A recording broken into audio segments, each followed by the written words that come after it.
Kaisar Sihir, Magic Emperor bab 553 sampai dengan 554 mengguncang panggung pertarungan elit.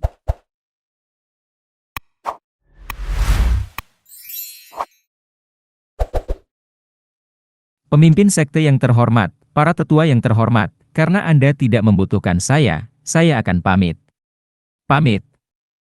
Zuo Fen berbicara dan menangkupkan tangannya. Dan lari dengan cara yang sama seperti yang dia lakukan sebelumnya, mengkhawatirkan nyawanya. Semua orang mencibir melihat pertunjukan satu orang ini. Tidak peduli bagaimana dia tampil di atas panggung, dia hanyalah seorang pekerja biasa dan seorang idiot desa. Tapi kemudian mengingat reaksi pemimpin sekte dan para tetua besar itu, merasa takut adalah hal yang wajar. Xie Weiwei juga mencemooh. Bukan karena pelarian Zuo Fen yang lucu, tetapi karena sandiwaranya yang sempurna dalam mengalihkan perhatian para tetua darinya. Steward Zuo yang otoriter agung baru saja memainkan peran kecil, namun itu cukup membuat marah seseorang. Adapun orang-orang tua lainnya, mereka tersenyum mengejek. Tidak ada yang terjadi antara pemimpin sekte dan dia. Kami terlalu paranoid. Tidak mungkin pemimpin sekte tidak peduli pada siapapun. Hanya ahli sejati dari kekuatan tak terbatas Zuo Fen yang tahu bahwa itu hanyalah cara Zuo Fen untuk merendah. Ketika dia benar-benar terjun, dia akan melakukannya dengan keras. Yuling dan Kui Lang tersenyum dan menggelengkan kepala. Hu Mei'er dan Liu Su menyaksikan pria komedi itu melarikan diri dengan wajah gelap. Saat itulah terdengar teriakan dan seseorang menembak ke arah Zuo Fen. Saya tidak peduli siapa kamu tidak akan meninggalkan kompetisi dengan mudah. Mata Gui Hu bersinar karena haus darah, dan dia menatap Zuo Fen dengan tinju terayun. Tekanannya semakin berat, bahkan penonton pun mengerang. Gui Hu adalah binatang buas, bahkan tidak membiarkan pekerjanya pergi. Apakah dia terlahir sebagai pembunuh? Tak satu pun dari penonton memperhatikan bagaimana di bawah aura yang berat ini, Zuo Fen tidak menunjukkan reaksi. Gui Hu menjadi bersemangat. Setelah mendengar dari Hu Mei'er dan Liu Su, Zuo Fen adalah seorang ahli yang hebat, dia ingin mengujinya. Karena semua pertarungannya untuk waktu yang lama membosankan di sekte dalam, dia penasaran untuk menguji dirinya sendiri melawan Zuo Fen, variabel yang tidak diketahui. Sensasi pertempuran memenuhi pikirannya. Dia tidak mempedulikan siapapun karena dia kasar terhadap tetua dan bahkan pemimpin sekte. Meskipun tidak ada yang memperdebatkan hal itu. Orang-orang kuno terlalu angkuh untuk menyibukkan diri dengan hal-hal sepele, atau setidaknya tidak mau berbicara sebelum pemimpin sekte melakukannya. Tetua Si dan Grand Elder menyipitkan mata. Yang pernah mereka dengar tentang Zuo Fen hanyalah bahwa dia adalah variabel tersembunyi. Gui Hu adalah orang terbaik yang mengujinya. Xie Weiwei juga merasa nyaman. Meskipun dia tidak mengetahui level Zuo Fen, dia mempercayai potensinya.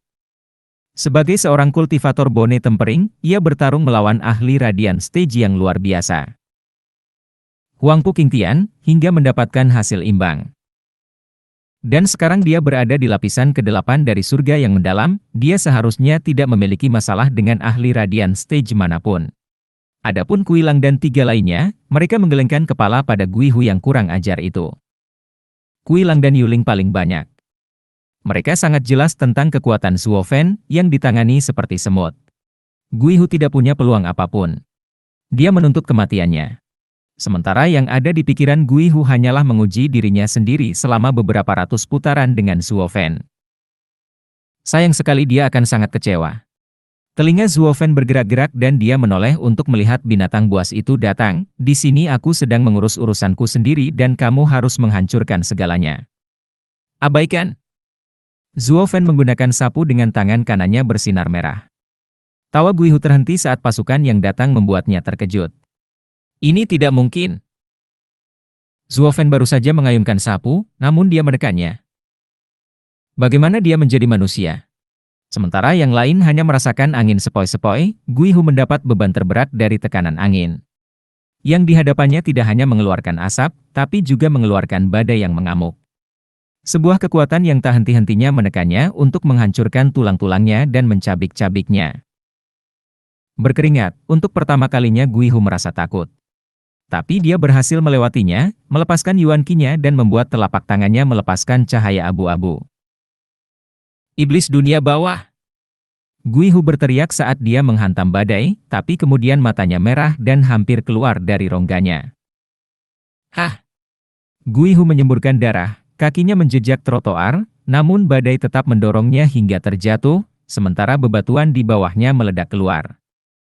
Diikuti dengan dia terbang dari panggung dari angin kencang, berbaring di tanah dengan pinggang di bawah panggung tepat pada saat angin melewati hidungnya. Dari panggung, yang bisa dilihat hanyalah kakinya, sebuah peringatan bagi semua orang bahwa pekerja ini adalah monster. Kejutannya begitu hebat hingga semua orang menyangkalnya. Sapuan sapu yang sederhana, membuat murid dalam teratas tergeletak di tanah tanpa memberikan banyak perlawanan. Semua orang ternganga melihat Zuofen masih membawa sapu seolah tidak terjadi apa-apa. Siapa dia? Tidak mungkin seorang buruh mempunyai kekuatan seperti itu?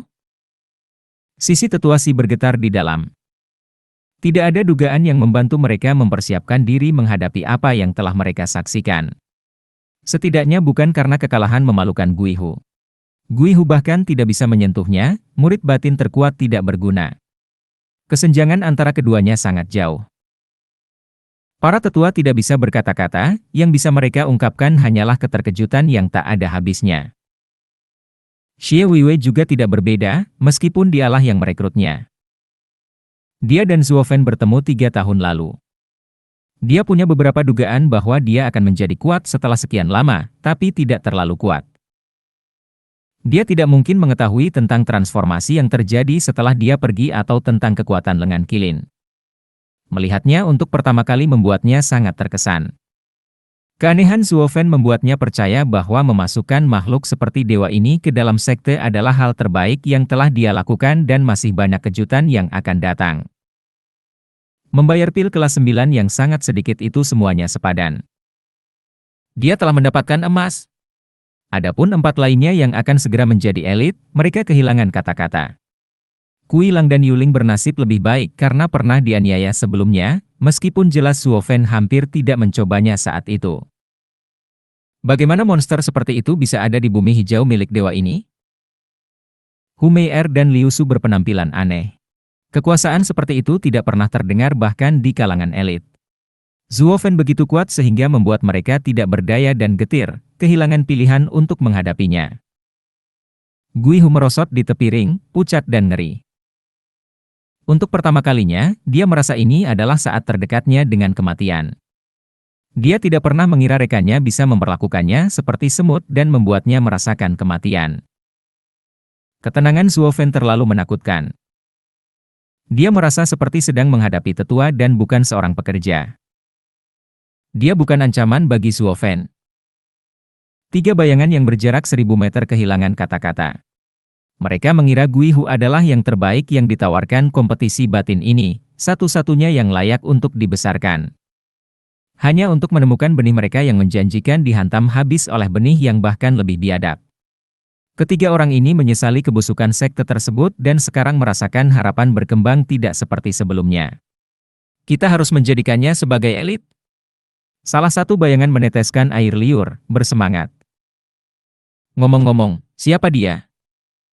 Salah satu murid sekte kami? Mengapa kita belum pernah mendengar tentang dia sebelumnya? Bayangan lain merenung, terlihat seperti seorang buruh, wajar saja jika kita mengetahuinya. Buruh? Melemparkan orang jenius ke kantor tenaga kerja, kantong tulang busuk itu pasti ingin menghancurkan sekte penipu iblis. Yang ketiga berkata dengan marah, lalu diliputi kegembiraan lagi. Hahaha, tapi sekarang kita sudah punya benih, itu tidak jadi masalah sama sekali. Kami akan meminta Weiwei untuk menempatkannya di antara para elit besok. Bayangan lain mengangguk, tapi bayangan kedua menghela nafas, jangan lupa, tidak ada buruh yang bisa menjadi elit, itu aturannya. Bahkan pemimpin sekte pun tidak bisa mengubahnya. Bagaimana ini bisa dianggap pelanggaran? Elit bisa datang dari mana saja, asal tetua dari kantor tenaga kerja. Mengapa kita tidak bisa memilikinya? Bayangan ketiga menegur. 2 lainnya menggelengkan kepala, aturan ini sudah berlaku sejak lama, hanya untuk membela kemurnian elit. Karena pekerja adalah penjahat atau sampah, mereka ternoda. Apalagi sampah-sampah itu, yang sudah dibuang, tidak menjanjikan. Tidak peduli berapa banyak pil yang dimasukkan ke dalamnya atau seberapa kerasnya mereka bekerja keras, intinya tidak akan pernah pulih, sehingga mereka dilarang menjadi elit. Saya paling benci aturan ini. Mereka membiarkan orang-orang yang memiliki kekurangan alami masuk, tetapi tidak bersedia memperbaiki sisanya. Budidaya iblis didasarkan pada kekuatan, titik. Apa hubungannya 18 generasi nenek moyangmu dengan itu? Bayangan ketiga merasa kesal. Dua orang lainnya juga sama sedihnya, jika fondasinya goyah, itu akan mempengaruhi masa depan. Sekte tersebut telah mengeluarkan aturan ini dengan mempertimbangkan masa depan sekte tersebut. Namun melihatnya malah menjadi beban, sebuah ironi yang kejam. Kantor tenaga kerja ingin membuang murid-murid yang kalah. Saat seseorang memasukinya, masa depannya tertembak. Yuling dan Kuilang adalah satu-satunya yang beruntung, pulih melalui pencapaian besar. Tapi masih banyak murid berprestasi yang terjebak di sana, dibiarkan membusuk. Bayangan ketiga menghela nafas. Dua orang lainnya juga menyuarakan sentimennya. Kemudian bayangan ketiga bangkit, tidak, para elit tidak bisa bergabung dalam pertemuan naga ganda. Anak ini harus menjadi elit bagaimanapun caranya, bahkan jika seluruh sekte melawan kita. Dua lainnya setuju dengan keyakinan.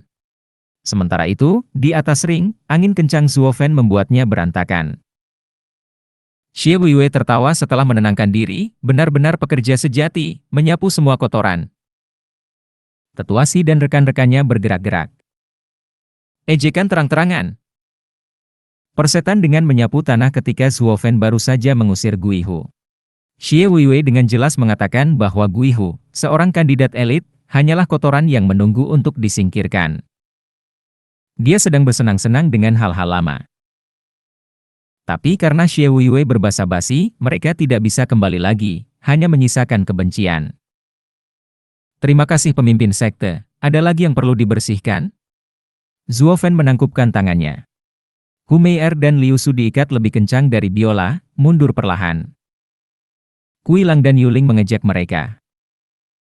Xie Weiwei mencibir melihat tampilan mereka, tidak perlu, kamu pandai menyapu tetapi kamu salah hari. Lebih baik jika kamu kembali. Zuofen mengangguk dan pergi dengan sapu di bahunya. Getarannya tidak lagi riang. Karena dia sudah berusaha keras, tidak ada gunanya bermain-main. Penonton dipenuhi dengan emosi campur aduk antara kaget, hormat, ragu, heran. Hah! Guihu merangkak kembali ke atas panggung dan yang dia miliki untuk Zuofen hanyalah ketakutan. Percakapan sederhana itu memberitahu dia semua yang perlu dia ketahui tentang pria itu. Hu Mei'er dan Liu Su menghela nafas. Tidak ada seorang pun di antara penonton yang mendapatkan apapun dari dialog berkode Xie Weiwei dan Zuofen, tetapi mereka mendapatkannya. Jika pemimpin sekte baru saja setuju untuk melakukan penyisiran lebih lanjut, mereka akan menjadi yang berikutnya. Syukurlah pemimpin sekte khawatir tentang tetua kedua dan yang lainnya. Tapi penghiburan diri mereka terlontar keluar jendela dengan kata-kata Xie Weiwei berikutnya, murid luar UR, Zuofen datang ke sini untuk menyapu, tapi bagaimana denganmu? Pemimpin sekte, saya tidak puas dengan hasil kompetisi sekte dalam dan ingin menantang pemenang. UR membungkuk dan menjawab bagaimana Zuofen mengajarinya.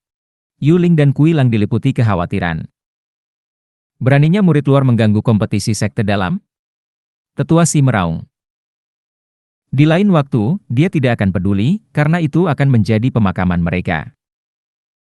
Tapi karena Zuofen, anak buah pemimpin sekte, membawa serta gadis ini, itu seharusnya sesuai dengan rencana pemimpin sekte. Dia hanya harus memblokirnya. Bukan berarti Xie Weiwei akan membiarkan hal itu terjadi. Xie Weiwei membencinya, tetua Si, sekte perencana iblis memiliki rasa hormat yang kuat, dan tidak ada anggotanya yang takut akan tantangan. Ini adalah kualitas yang bahkan lebih lazim di kalangan elit masa depan. Tidak ada pengecut yang layak menjadi elit sekte saya. Jenggot tetua Si bergetar. Tapi kemudian matanya beralih ke nona muda dengan peringatan, Nona, pikirkan baik-baik. Aturannya mengatur agar tidak ada murid dalam yang bisa menyentuh murid luar dan tidak ada murid luar yang bisa mengganggu pekerja. Namun mencapai di atas posisi kamu akan menjadi hukuman mati. Bahkan pemimpin sekte pun tidak dapat membantumu. Tetua Si jelas-jelas mengintimidasi UR, meskipun itu adalah kebenaran yang dibumbui.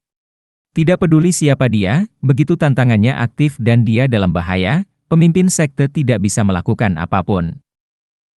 Bersikaplah baik dan menjauhlah sekarang sebelum kamu terluka, atau kehilangan akal. Yuling memperhatikannya dengan tegang. Tapi UR tersenyum.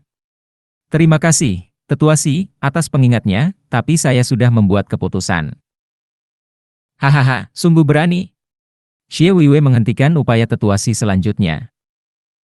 UR, siapa yang ingin kamu lawan? Tak satu pun dari elit ini yang mudah menyerah. Berpikirlah baik-baik sekarang, demi kebaikanmu. Senyum UR melebar dan dia menunjuk ke arah Hu Mei-er, kakak senior Mei-er. Mohon tidak keberatan jika aku memintamu menyerahkan tempatmu. Jantungnya melonjak karena ketegangan. UR tahu Zuo Fan merencanakannya untuk melawan Hu Mei-er, tetapi melakukannya dengan sungguh-sungguh masih membuatnya khawatir.